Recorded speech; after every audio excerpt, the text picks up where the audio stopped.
கர்த்தர் தம்முடைய ஜனத்தின் நியாயத்தை விசாரித்து தம்முடைய ஊழியக்காரர் மேல் பரிதாபப்படுவார். கர்த்தருக்குள் பிரியமானவர்களே, உங்கள் அனைவருக்கும் இனிய காலை வணக்கங்கள்.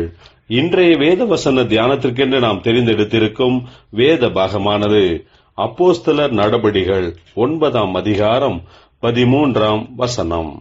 அதற்கு அனனியா, ஆண்டவரே, இந்த மனுஷன் எருசலேமிலுள்ள உம்முடைய பரிசுத்தவான்களுக்கு எத்தனையோ பொல்லாங்குகளை செய்தான் என்று அவனை குறித்து அநேகரால் கேள்விப்பட்டிருக்கிறேன் என்றான்.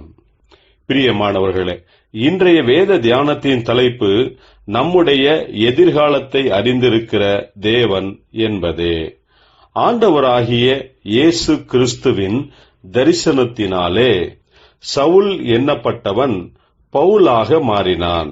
அந்த பவுல் 3 நாட்களாக கண் தெரியாத குருடனாக இருந்தான்.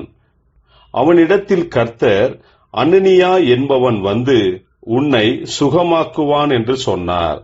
அதே போல கர்த்தர் அனனியாவினிடத்தில் நீ போய் பவுலை சுகமாக்கு என்று சொல்லும்போது, அதற்கு அனனியா, இந்த மனிதன் உம்முடைய பரிசுத்தவான்களுக்கு எத்தனையோ பொல்லாங்குகளை செய்தான் என்று அவனை குறித்து அநேகரால் கேள்விப்பட்டிருக்கிறேன் என்றான்.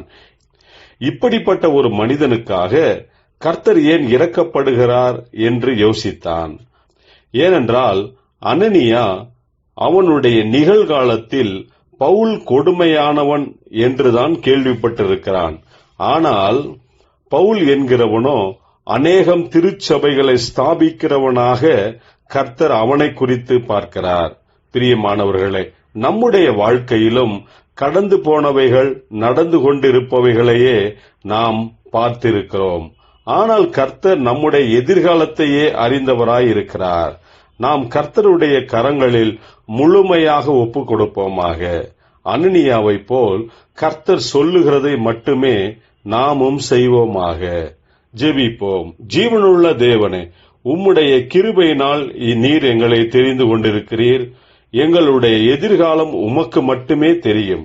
நீர் சொல்லுகிறபடியே நாங்களும் செய்யும்படிக்கு கிருபையை தருவீராக. இயேசு கிறிஸ்துவின் நாமத்தில் ஜெபிக்கிறோம் நல்ல பிதாவே, ஆமேன்.